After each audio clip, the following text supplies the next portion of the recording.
And if you want to tweet, we highly recommend tweeting, taking pictures. We highly recommend it. We have a.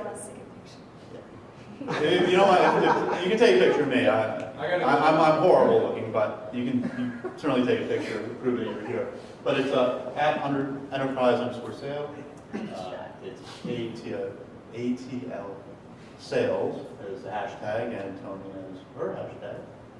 Or Tonni Bennett. Tonni Bennett. It's up there. It will show in the next slide, but please do tweet away. And to begin, why don't you introduce yourself and maybe share one unique thing people may not know about you.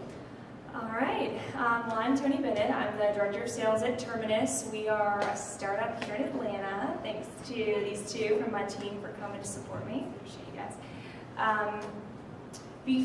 Just to give you a quick background, before Terminus, I worked at a couple of tech companies you guys might be familiar with here in Atlanta. Pardot, we were acquired by Salesforce.com. SalesLoft, and I was actually here at SalesLoft about a year and a half ago. At Terminus, I helped to build our sales team from essentially zero in revenue to where we are today. I came from an account executive background, so that makes me kind of unusual to be in this role. But it's been a really cool journey. I in no way have all the answers, but I'm happy to share things that I've learned over the past year and a half. Something that not many people know about me. I went skydiving a couple of years ago, and it was amazing, and I wanted it to be my hobby, but it's expensive, so but I love it. I thought it was amazing. Very cool. So you don't want to know about my unique things are all bizarre, but I guess we want to talk about this idea of building a sales team, how to do it from scratch. And you've been with some big companies, you've also been with some small companies at the very ground level.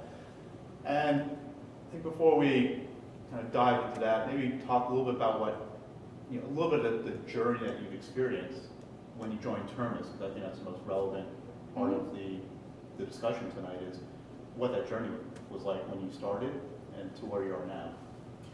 It's been crazy, as a lot of you probably know from being in startups. It's hard to explain. I jumped into something that I knew I didn't really have the experience to be in the role that I was in. But I knew that I was hungry to learn and I could figure it out, and had seen a couple companies grow from basically 0 to 50 million revenue. I was like, these people can do it, I can figure it out. So it has changed every week, every month. It hasn't been the same thing at all. When I started, I was employee number 9. We had no sales. We weren't using Salesforce.com or anything. So starting from the very bottom to now, I've got 8 account executives, 13 SDRs, and an SDR manager who works directly with them. So it's a totally different world. So it's kind of hard to share exactly how that's worked, but it's been really fun. I think you learn more in a startup in 6 months than you can learn in a lot of big companies and years of being there. Just how quickly you pick things up and how much is thrown your way.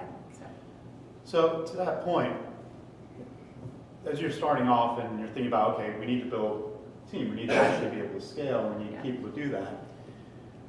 So how do you actually approach the whole perspective of we need to hire people?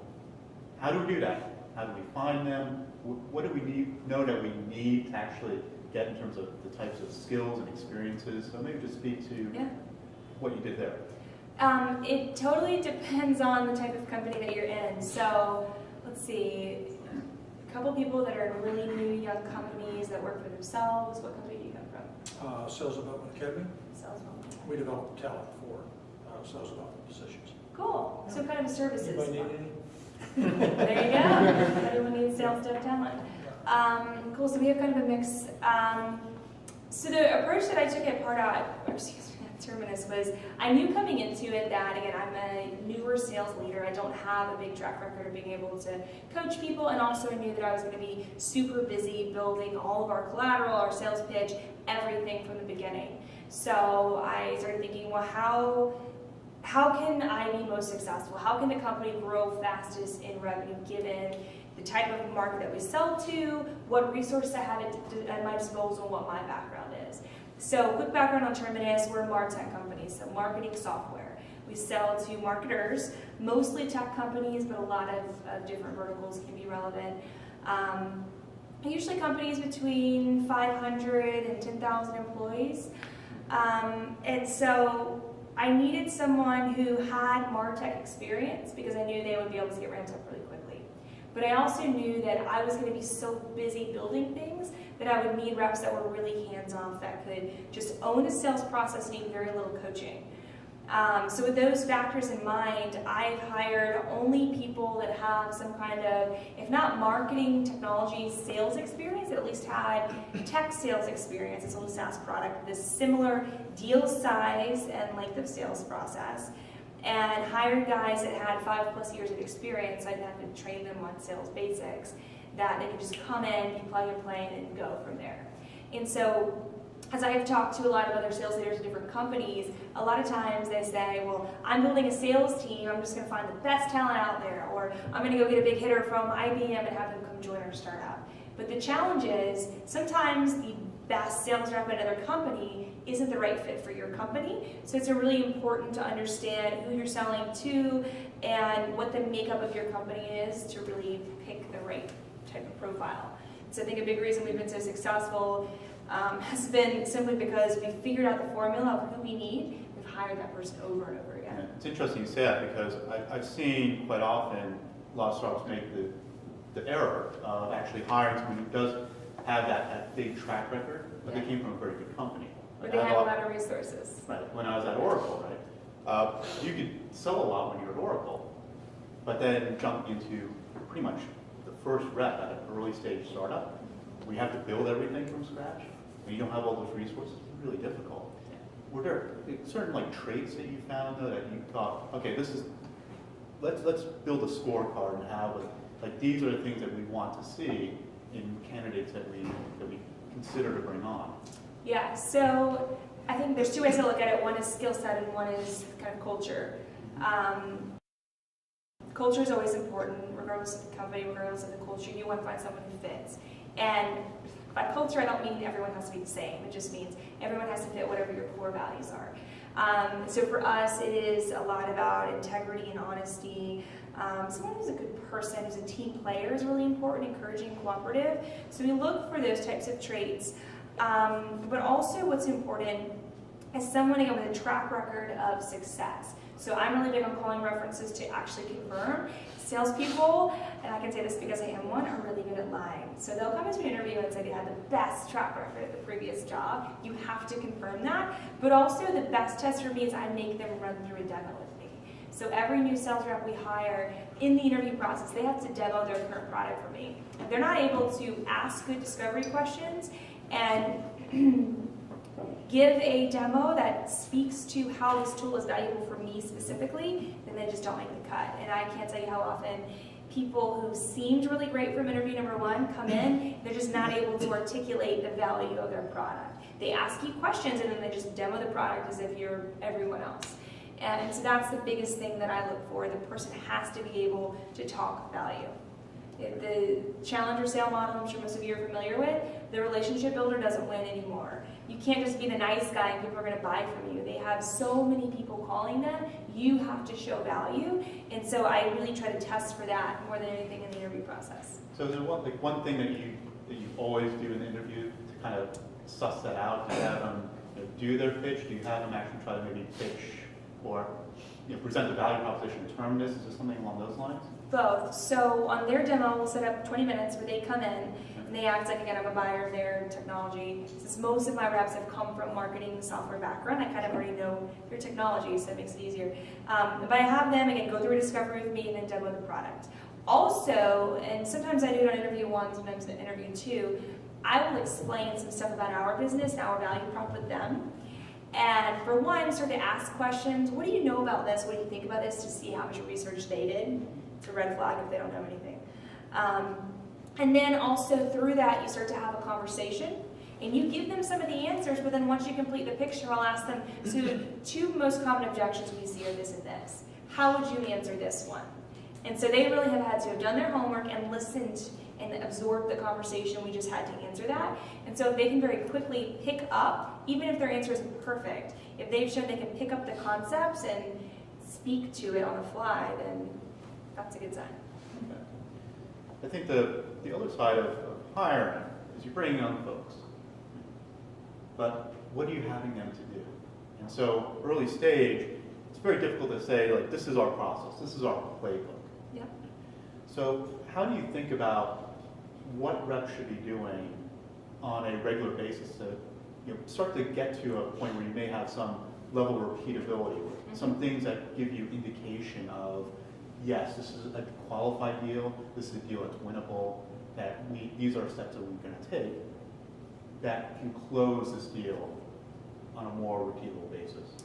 I think it depends a little bit on the level of person you're hiring. I'm hiring more senior people, so I can give them a lot more leeway. These are mostly people who have worked in other startups. So these aren't people who are coming from a big company trying to figure it out. So I think it depends a little bit. If you were hiring people who are fresher out of school, a little bit younger, you may have to give them a little more direction. But my philosophy is the kind of sales rep who's going to come work for you at a startup versus go to Salesforce.com down the street, where they can make a base salary of $100,000 or more dollars a year. They are people who are entrepreneurial and who want to build. And so if you give them the opportunity to build and to test, is the right kind of person, they're going to embrace that, they're going to feel more fulfilled, and they're going to help you find the right answers because they're super motivated to do so, and they want to make money. So what I did was really empower the reps that I was hiring and encourage them to test things. So I kind of said, coming from a MarTech background, here's what I know, here's what I believe will work, because I know the audience we're selling to really well, but let's not use my assumptions as like the truth. Let's make sure that we test them all. So we tested, should we be selling to salespeople? Because our value prop really in some ways would appeal more to sales and marketing. So we just tested, and again, even now I've got 8 hires. Everyone who comes in, I say, challenge the status quo, challenge what we're doing, feel free to propose a new idea. They have to do it kind of my way for the first 3 months, but then once they learn the process and they're selling, they have whatever wiggle room they want, even still to test. I guess to that question, is there something maybe recently you kind of discovered just through that process of testing? Because I agree. I mean, obviously you want people to have the leeway to try some things out, to fail, to learn, to maybe reincorporate and try some other things. But were some things that you just maybe discovered just through building this testing culture that was really interesting or really surprised you? That's a good question. Well, I definitely think we've learned a lot about our audience in building that testing culture. We've learned some specific what not to do, like certain buyer personas not to reach out to and some that we should. I think more than anything, it just reaffirms what I was hoping would be true, which is that people can handle it. When you trust in them and you give them power, the average person will rise to the occasion. So I've just been pleasantly surprised at how much that people have come in and leveled up. Every rep that comes in brings something new to the table that kind of levels up the entire team. Sure. I want to dive into sales messaging. So I think this is actually a really big area that a lot of early stage startups get really tripped up on. And you think that there's an idea of what the message is, and then you're going out there and selling it. Then you may realize it may not be the right approach. Yeah. Is there anything that you've kind of learned or discovered in that process? Because you said you're building a lot, early on. So maybe some of the examples that you started to pull together at Terminus might be interesting to share. Yeah, and just in general, what we learned throughout the process of building our messaging. Yeah. So one thing that I believed that has been reaffirmed, which for me I think is a really strong takeaway, is leading, especially when you're a young company or a young product, and especially if you don't exactly have your product down yet, leading by selling vision and selling a story and selling culture over product. That's worked really well for us. One reason we've been really successful is we sell the vision of where we're going and we sell a bigger idea than just our product. So having a message that your reps can stand behind, can be passionate about, that's bigger than them and bigger than just a product, there has to be some kind of a bigger message. In terms of tweaking things, I mean, we record all of our demos and conversations, and we do a lot of listening back to certain demos and saying, we tried this a few times, and people didn't seem to respond well to it, and so we've used that to tweak things. Actually, Yeah. kind of honing in on one of the things you're mentioning, the idea of trying to develop your value proposition and really getting that pretty crystal clear. I found over time it's good if you start to get your customers, your early customers involved. I mean, what was the process like at Terminus, to try and get some of that input and start to build some of those customer stories? Yes, that's been a really important part, and we're lucky that we have an incredible person leading our customer success team who doesn't take that position for granted, but really focuses on how do we make our customers really happy. So I can't take any of the credit for that. That really comes down to her doing a great job even after we close the customer, continuing to ask discovery questions, understanding what the customer needs and what they want from our tool. Of course, voicing those things to our dev team, but using that and figuring out which customers really are advocates. And then we actually have a lot of case study videos. But even before we had actual official case study videos, we would just start to compile things or quote things. Say, hey, can I quote you on that? Or they saw X result, and we would just say, hey, I don't have a formal, and we would just say this to customers on the phone, I don't have a formal case study video yet. We only have one marketer, so we don't have all the materials to send you something, but what I can tell you is these 3 customers saw X, Y, and Z results, and so we would just share them verbally. No one ever really questioned it. If they had, I guess we could set up a reference call, but right. That worked. At least you get beyond kind of the initial objections, and obviously they dig in because you have those successful customers. Yeah, and now we're really trying to ramp that up. And so something cool that our CMO suggested is now whenever we're going to film a case study video, we don't want to feed the person the answers. It needs to come from them, but we also go into it knowing, okay, a common objection we're getting a lot in the sales process is X. We really want a customer who can speak to that. And so we'll say, hey, in a line of questioning, do you think this would be a relevant question we can ask you? And then most of the time it's yes, right? And so then we can get that, and then we can use some clips of that to send out to prospects who have an objection. Nice. And so you have this library that you developed of just content you can ship out. And it's just a recommendation for everyone. If you have those good customer relationships that you've built, the customers that you've sold to, ask them if they can share something. Just start to collect these things and have your library of ammunition you can use in your future sales. Does anyone ever ask about ROI? They do. That's still kind of a challenging topic for us. I don't know if in the services space you feel the same way, but I know for us, even though we have a set product, a lot of our customers are so new that we're still, our ROI we can't show overnight. It takes some time. It takes about 6 months or so. So we're finally now starting to have those numbers, but initially we didn't. And so when someone would ask, well, what's the ROI? We had to kind of dance around the issue. We were careful not to be misleading. And in our case, it was true. I can't give you an exact number because results vary so much per customer. So companies like Influitive were able to reduce their sales cycle by 10 days, which for them is 27%. 10 days for a company that has a 2-year sales process is not nearly as impressive. So results will vary quite a bit depending on your team and your structure and your specific use case. But what we can tell you is, and we would just share a couple customer stories. So in lieu of having a formal ROI calculator, we use those stories and results to give the customer confidence that they will see results. I want to open up to questions. So if anyone wants to ask, let's make this kind of interactive. If there are things that are on your mind, just shout them out. But I do want to ask one question before we do that. You said that your target's generally been tech.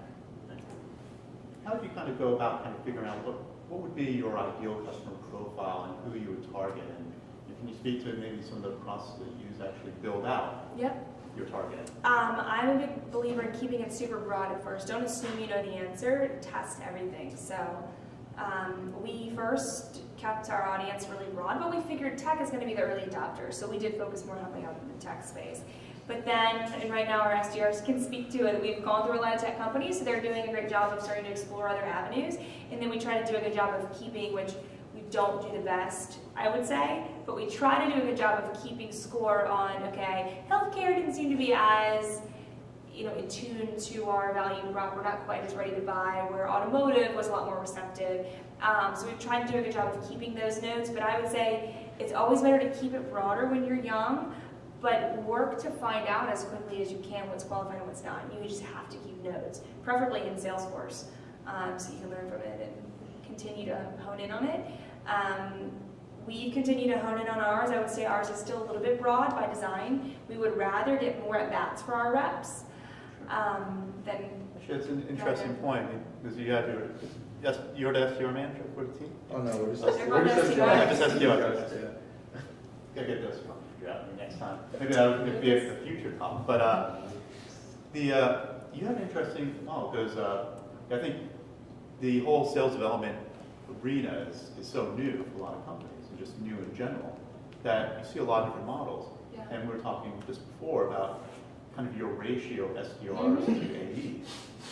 Can you speak a little bit more about why you took that approach? So before this, I was telling Mark that our ratio is 1.25 SDRs for every 1 AE. And a lot of people have it flipped the opposite way.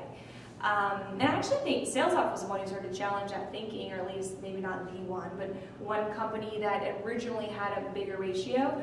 I think it was 3 to 2. But anyway, for us, we've done extensive math behind this number. So my philosophy was bring in the best, incredible, experienced sales reps who are just really good at closing, and just give them as many at-bats as possible to help them be successful and close deals, and that's worked. That is not scalable long term. Once we have 50 sales reps, we can have, 75 SDRs most likely, but as we're a smaller company, that approach has worked really well for us. Our AEs still do some of their own prospecting, but it heavily comes from our SDR team. I will say that's worked well because our SDR manager, Lucas, has done an incredible job of building a strong culture on that team, so that team yields a lot of results. 85% of our revenue as a business comes from outbound SDR effort. So they've been really important to our team. So the 1.25 ratio to 1 right now economically makes sense based on the numbers we're able to produce from it. But I would say it's because they're able to produce a high volume each rep is. If anyone has any questions, please share. I have a question. So you mentioned now you're up to what, 8 account execs? So you mentioned you had a persona about who you were hiring, like the first 2 or 3. Has that changed over time? Like, do you go with less experienced account execs, or like is that going to change as you build? Yeah, good question. Yeah, so just for folks on the live stream, question for filers, has your approach changed with hiring AEs? Now you know a lot more. Yep. And are you changing that profile that you originally had?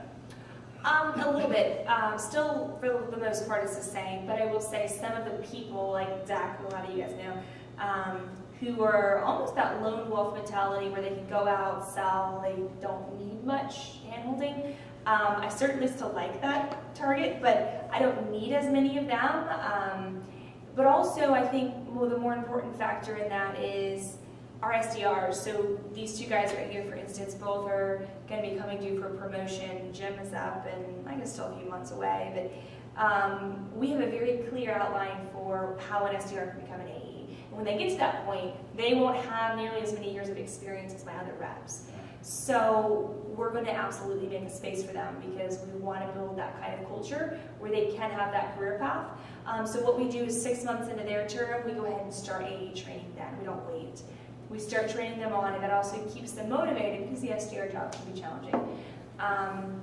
And so by the time they get there, they won't have as many years of closing experience, but they'll know the product extremely well, and they'll have a pretty solid baseline. Yes. Hey, Tony. Wonderful talk so far. 2-part question. One, when you first started at Terminus, did you immediately bring on more AEs, or did you bring on more SDRs?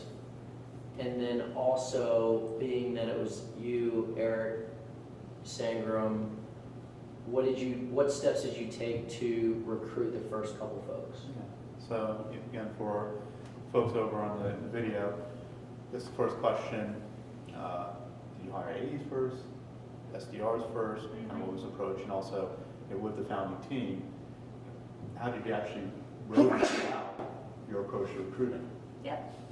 Kind of both. So we brought on one other AE, and initially I was selling, so there were two of us. And so the first thing I did was start to hire SDRs. At first we had a 2-to-1 ratio, 2 SDRs for each AE, because I wanted to, again, make sure the AEs had a lot of at-bats, and we're just testing out the market as quickly as possible. And since then, our ratio, again, is lowered to 1.25, but we always hire SDRs ahead of AEs because I need them ramped up before the AE starts.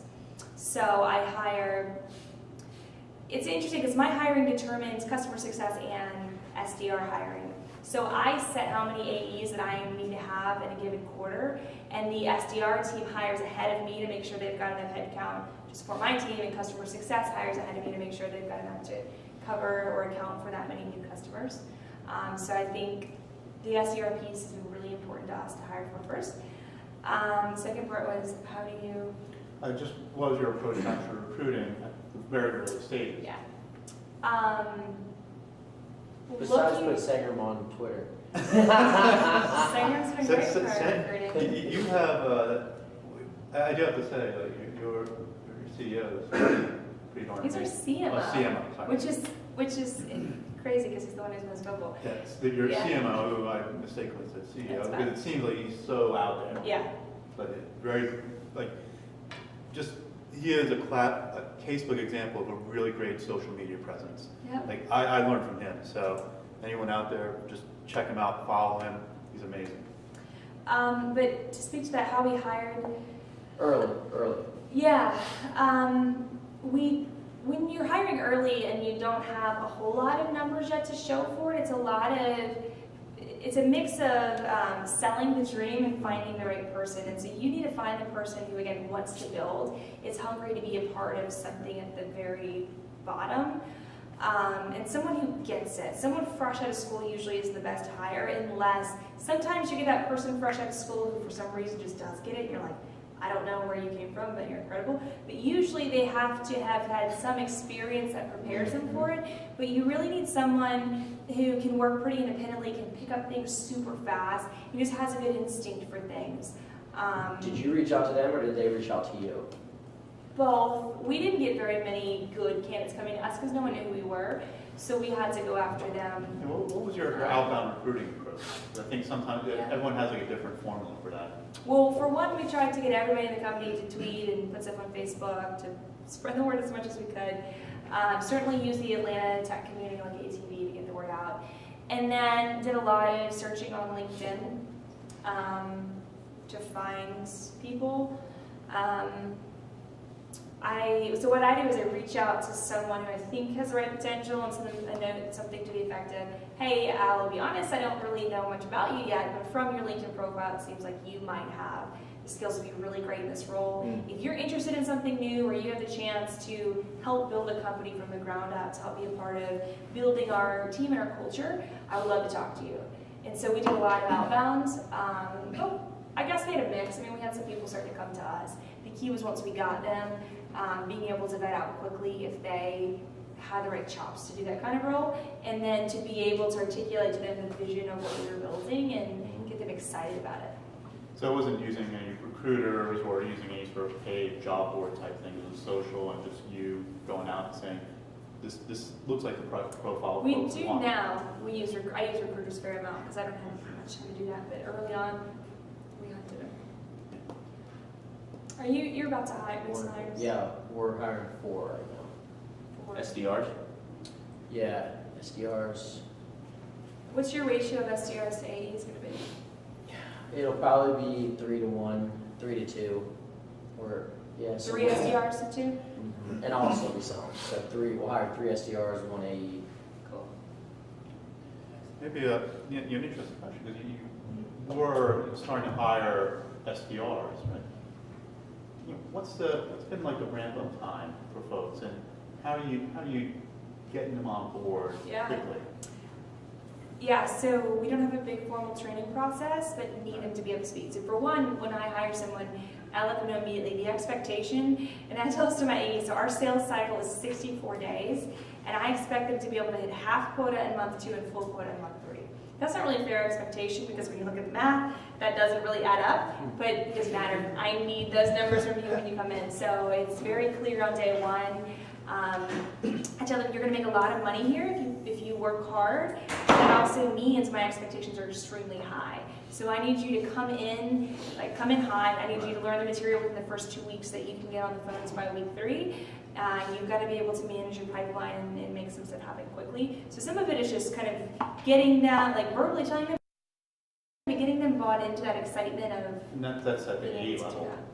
Yeah, well, the AE and the SDRs. So for the SDRs as well, their goal is to be able to have 16 qualified completed demos each month. And the same thing Wait, goes. they're doing the demos or they're going to? No, they're going to the AEs, but they have to have that many completed. Okay. So they may have to schedule more than 16 to have 16 completed. Sure. By an AE. Technically, the goal is the same. By month 2, they have to be at half. Month 3, they have to be at full. But almost every SDR we've hired has been at their full quota by month 2. So they've ramped up really quickly. Interesting. Percentage of demo, oh, sorry. Oh, go for it, John. Percentage of demos set calls versus email. Do you guys know the answer? I'd say 50-50, depending on if it's from a conference or if it's just you prospecting on your own. I'd We say find it easier on the phone just because avian's just that buzzword and it's a very new space. So more marketers are open to have the conversation and have the screen share demo. Discovery. Yeah. That's a good point. So for anyone on the camera, the live stream, at our company, I think it's about 50-50 demo versus phone demos. I think that depends on the audience you're selling to. You may find similar lack. You know, my husband works for a company where they sell to CTOs. Phone does not work for them. They don't even use the phone anymore. For us, we've actually had a lot of luck. Not many people answer the phone, but when they do, our team does an incredible job of being able to convert them to a demo. And part of it is that ABM is a hot topic, so we have that on our side. So it's been really good for us. And trade shows are good for you guys to flip my funnel. Yes. Yeah, that actually, we should talk a little about that, because that's been kind of an interesting marketing side, even though we're talking about sales here. You know, flip my funnel, how's that positively impacted the sale? So much. It's hard to say. It's hard to measure. The interesting thing about Terminus, we're a MarTech company, a marketing technology company, selling to marketers, marketing software, and we have no demand gen engine. We're just about to hire our first demand gen. So we barely generate any leads. What's Sangram? He's our co-founder and CEO. So what Sangram, we have a team of 7 marketers and then our demand gen. They're all about building brand, building community, spreading the word of what ABM, account-based marketing is, building this Flip My Funnel community. And so while that hasn't generated a lot of leads for us, I would say the reason why 85% of our revenue comes from the SDR team is because marketing has paved the way. So while it hasn't been as much a direct model, we believe that it's absolutely the reason why we've seen so much success as a company. The community and the events have helped to create buzz, have helped to educate the market in a way that's really enabled our sales team to be successful. Cool. Something you just said before that, I was going to get back to. Demos, emails, conference. calls. Conference. Oh, back to the phone real quick, and back to ramping up. Sorry. There was one other thing I wanted to say.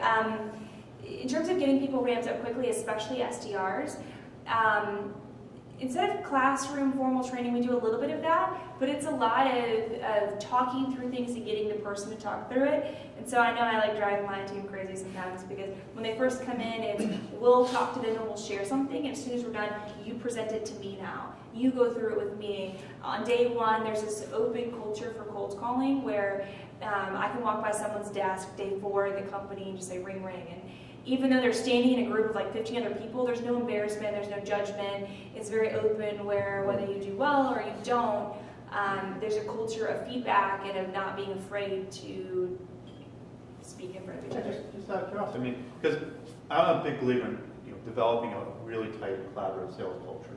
Yeah. Is there anything that you kind of did to get that going or to encourage that type of openness? I think a lot of that a lot of that credit goes to Lucas on the SDR team too, but Yeah, I mean, again, I think from day one, setting, and even in the interview process, especially for new SDRs, we'll map out our flip my funnel model, and we'll say it to them, and then we'll give them the marker and have them stand up in the interview process. And if someone is so nervous they can barely speak, they're probably not going to be a great fit anyway. But the average person interview like steps up and does a great job. So I think we set the culture very early, even from the interview process, that you're going to be put on the spot. We're going to be hard on you. We are pretty hard at call grading, so almost every single call that an SDR connects with a human, demo scheduled or not, Lucas, who leads the SDR team, listens to that call the same day and gives feedback. We don't do it once a week, we don't wait like right then. So they're constantly getting feedback. Even if they set the demo, hey, great job, man, you set this demo, but here's what you could have done better. Or you didn't set it, here's how you could have improved. They have now a culture on the team where they'll send demos to each other to listen to and stuff too. That might be a lot of calls to listen to. Are you actually using anything just to maybe ease that? Not yet. We have a call bank in Google Drive that we use, but Steve Richards' product, Exact Vision, I think you guys use. Do you use it too, JJ? We play with it, yeah, we're about to. So for anyone who's interested, Exact Vision has a tool that helps to record calls and helps you do coaching. We're debating if we're going to pick it up. Yeah, no, there's so many cool technologies out there just for the call recording Yeah. piece that it's really interesting. And actually, speaking just of technology, when you start out, were you using CRM, you have like Salesforce, was that something you just put in ground floor and said instituted across the board, this is what we're going to do? Salesforce, Pardot, and Cadence, Sales Off Cadence. Well, we had Prospect or two at the time. We started using those immediately. Those were just must-haves. No reason not to have it, I think. So you talk about culture and hiring for all that. Is there a specific sales culture that you have that's a little bit different or a little bit of a pivot within the overall culture of the company, and talking about the differences and how that works? It's a good point. So tell me about like your specific sales culture. And if we go back, you worked at a big company, Pardot. Well, I went to even that. bigger. That's right. So like the biggest of the big in the Atlanta area, a little bit of a smaller company, but still growing and really exciting. And then all the sales law at Terminus, we're kind of building the whole team from scratch. What did you kind of learn from that whole experience in sales culture and trying to establish it? Well, being a woman in sales on largely male teams, I always felt like a bit of an outsider. And I find a lot of times sales cultures have this certain masculinity to them, which doesn't have to be a negative, but sometimes it can be. Yeah, it's all about like crushing it, killing it, the gong, the male centricity of it, I guess. Which, again, is fine, and I've enjoyed even a lot of those teams that I worked on that were like that, but one of my missions in coming to Terminus was to build a very unique team and a unique culture where everyone, no matter what race, gender, sexual orientation, whatever they were, that they could feel at home and they could feel like they could be themselves, but still be an important part of the team. And that's something passionate. The companies I worked for before, they were great. But just a special focus on that, because that was something that I kind of felt. And so I think, one, we've done a good job of hiring people who fit that. Now, I do have mostly men on my team. I want more diversity. But even within that, even though they're mostly men, it's still a really balanced team, and I think diverse and unique, and where everyone seems like they have to all be the same, but they can all be different and still work closely. But to your point, I mean, I think, yes, the sales culture will be different than the company culture. So we share the same core values as the company does. I think that's really important. But sales teams are always going to be a little bit different. We're a different breed. And so I think in our company, the sales team probably isn't quite as excitable as some other teams and overly positive. So I think we have something unique about our sales team that's a little bit different from the overall company culture. The key thing is, I think there's a balance element that I have the perfect answer for, but a key balance of guiding the culture and being intentional about it, and also being hands-off and let it be. So the guys on my team are so incredible. They are the culture, right? But I also try to do things like our happy hours and really pointing out when someone has done something great, rewarding good behaviors that hopefully help. Last week, the head of the SDR team was out, and so for the SDRs that were in the office, gave them a challenge. Once you hit your team goal as a team, everybody goes home early. had pizza for lunch to help get the team motivated. So just trying to do things intentionally to help, but also kind of let it form naturally. Yeah, I think it's really important that you do recognize that the company culture will be different from the sales culture. It's actually a really good book. It's called The New Sales Management Simplified by Mike Weinberg. Definitely a book I recommend that really speaks to some of the concepts of culture and sales management in general. That I highly recommend if you're kind of looking at that and having questions. Yeah. SDR, do you have a daily call goal? Daily call goal for SDRs. We do not believe in that, which is unusual. We do not believe in setting a call goal or email for SDRs. Unless they're on a performance plan, then they have strict rules. We believe that if we give them a goal for how many demos need to be set, and we show them a framework. We recommend that you add 40 to 50 new people to your cadence every day, approximately over X number of companies. We have such a good culture where of hard work that when someone joins, they want to be successful quickly. They want to join their peers. So we've actually found that by not giving a specific goal, people find their way to do it. So I think Jim makes a lot more calls than Morgan, but both hit their numbers and do an incredible job. So people have different approaches to how they get to their But number. the number is 16. Completed, qualified per month. What's your show rate? I don't know the answer to that. I'd say over 80%. I think just recently, now that we have a lot more SDRs and some that are a little bit newer, I think it might be closer to 80%, but I think before that it was even higher. But I don't know the exact show rate. What industries did you guys get, did you hire from if they're not right out of college? And you For found- SDRs, Yeah, for SDRs. the industries that are best to us to hire for SDRs are recruiting and actually insurance sales. So we have two guys that came from State Farm who you would think would be kind of an interesting fit. But they have, when you talk to State Farm agent, they sound really nice. They have kind of this nice guy feel where you're like, my neighbor's calling me. And so they don't sound like a salesperson. But then they have that hard work ethic because they've had to make a bunch of calls. Same with recruiters. Recruiters have to make 100 calls a day. We also find that certain companies, I don't want to name names here, but certain companies in Atlanta that have bigger call centers where they kind of churn and burn through reps. A lot of them, again, are used to making 100, 200 calls a day. Weren't happy before, and so when they come to our culture, they're super excited. They can make 50 calls a day and hit their numbers, and hit higher numbers than they did in their previous position. Yeah, I think that you bring up a good point. Try to think outside the box in terms of your recruiting. A lot of people don't actually think about the insurance or mutual fund or financial advisors. That is a tough job, and you're very, very methodical. You get 100 dials a day. You write everything out. It's actually, and it's very process driven. But the people that are able to show some success in that could very well carry over to a technology sale because they have that rigor. Well, and to that point, we hired a couple people initially that were very charismatic and seemed just to have the best potential, but hadn't done any kind of job before where they really were in a grind.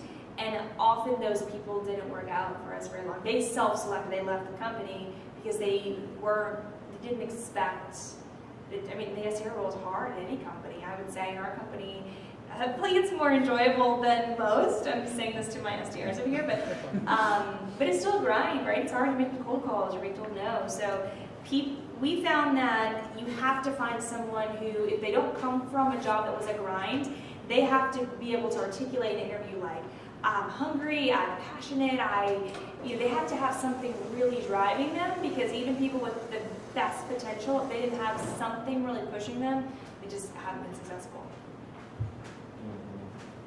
You hired your first few AEs. Did you having them local, or is everyone remote? Everyone's still local. Our first few hires have all been local. I actually just recently had someone who was incredible, who was remote in Colorado. We almost pulled the trigger. We just decided, I think our first 10 probably should all be local, just because there is something so special about the culture. And also, I would feel like I wasn't able to give them enough of my time, because right now I kind of run around the office all day, and without someone there to kind of pull me aside and say, hey, I need this, it would be really easy for me to neglect someone who wasn't there. So I definitely want us to start building a team of people from different places, but I think it's still a little early. Yeah. It's a good point, because you really have to know yourself as a leader, and you know yourself, you as a leader. You need to have a little bit more at face time, and you're not just going to be more aware of folks that are remote. And I've had managers that are very much like that way. Other leaders I've worked with that were of the opposite. They're very mindful of being able to keep people in the fold, particularly for someone like myself as an early rep. A lot of my managers and leaders were not in my office, but the best managers were very mindful. They always kind of checked in. They helped provide some encouragement. We had regular calls, and we'd set up times when you would have some of that face-to-face time. One thing I know we're starting to slow down on timing, Yes. but since this is a mixed audience, a lot of people here aren't necessarily sales leaders building a team. There's a lot of SDRs and there are a lot of sales reps. One of the SDRs from our team came to me recently and just asked, like, how did you get in your position? Why are you in your shoes? Because I'm very young to be in my role. It's kind of unusual for me to come from being an account executive to building a team this way. And I think there are a couple of cool takeaways from the conversation that may be helpful for some of you as you think about your career path.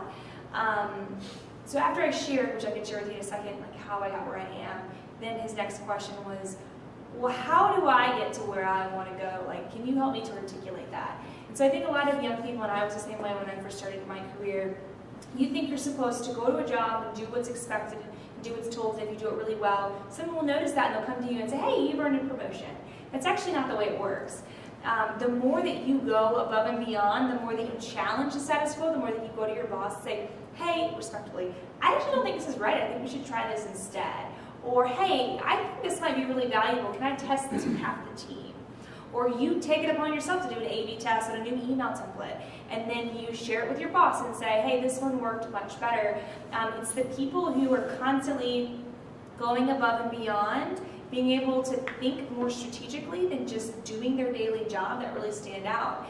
And so what I had told him about how I got to where I was is every position that I was in, I would just do the best that I could, and then once I felt like I had mastered my job, I would start just acting like I had another job. And the more that you kind of act like you are in the position you want to be in, the more likely you are to finally be at that point, that stage.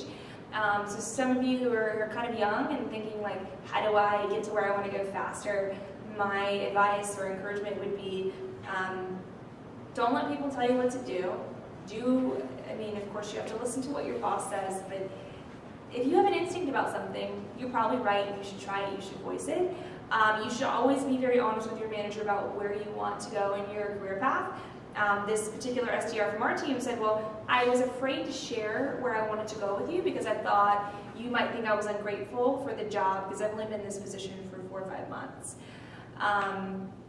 And so I said, no, absolutely, you need to share this with your management team because if we don't know what you want, we can't get you there. So if I know that you're an SDR and you have to be in that role until you hit X goals, so you might be in the role for another year, but if I know that your heart is in management, coaching people, or you really want to be an AE, or you're considering customer success, I can then start to work with you and help you get there. So I don't know if that's helpful at all. Does anyone who's kind of in a sales position have any thoughts to add to that? I think that's an excellent point, because what you're naturally doing what you enjoy, like you said, going above and beyond, not even thinking, well, I'm doing it because of this. You'll be noticed, and you will get that next role, whether you were maybe weren't even looking for it, and someone approaches you and will present it to you, and it'll be the right move, right? Really good point. Own your career. A lot of companies, we think that they may provide, not saying that about anyone here, but there's a lot of folks that are in companies and they think they're supposed to be fed with the knowledge and experience through the company, and oftentimes that just doesn't happen, particularly when you're in startups. Everyone's moving 1,000 miles an hour. So you really do have to take it upon yourself to learn, to find resources to do things outside the job as well as perform in the job above and beyond, to let your star shine and to really exceed. And have a plan. Have like your own goals. Like, what do you want to be able to achieve? So if you don't have that kind of roadmap for yourself, you just kind of swim through your job and through different jobs without any sort of goals in mind. So and things will just kind of happen, not as you create them, but as they happen to you. And I've always been of the mindset, make your own path. You have that opportunity. I agree. Awesome. You want to end it up here? Yep. You'll stick around for a little bit if people have questions and stuff. But I want to give it up for Toni for sharing her thoughts and really Tonni Bennett. You can still do so. You can take pictures. Also really You don't awesome. have to have a picture, you can just tweet something. You can just tweet something. That's true. Take pictures of the wonderful office because I do want to also give a round of applause to Tyler and Sales Off for hosting us for this very first night. Good man. We also have some other folks that help make this happen. We have live streams, so through the beauty of the technology, if you cannot attend an event, though you really should, but if you can't because of traffic or what have you, you can always see it live wherever you are in the world. We do post our videos as well on YouTube, and we have some other folks that help out as well. Celebration. If you ever kind of have questions about the sales onboarding process, we talked a little about that today, but they built an amazing, what I call like a flight deck for sales, and they really specialize in sales onboarding and helping them ramp reps up with the skills they need to be successful. So you may want to check that out. Another tool I use is Growth Champ, just for your social media presence. I use it for the Enterprise Sales Meetup. Things have been wonderful, but the one thing I'm really excited about is this partnership with a company called Read It For Me. I'm messing it up, but they'll pop up here on the screen. But Read It For Me Later, which is a service that takes books, business books, and condenses it and delivers just the salient points. So you're able to not necessarily have to read 300 pages, though I always recommend try to read the book when you can, but if you're in a crunch and you want to get the salient kind of information, they have these really great condensed versions. And it's not just all text, they have video, they have annotation, they have audio, and you can listen to anywhere if you're in your car or what have you. So it's a really great resource to get some of that additional education insights that help you in your career. And they're doing a lot more on the sales and business and leadership front, so definitely check it out. I'll be announcing we have like some discounts that we can provide to Enterprise Sales Meetup members. With that being said, thank you so much for attending. I think do we still have some beers, Tyler? Yeah, we got plenty of beer. We can still hang out. Yeah, hang around for a little bit. And, and we'll probably do like some after thing around the area. So thanks again. And please share and see you next month.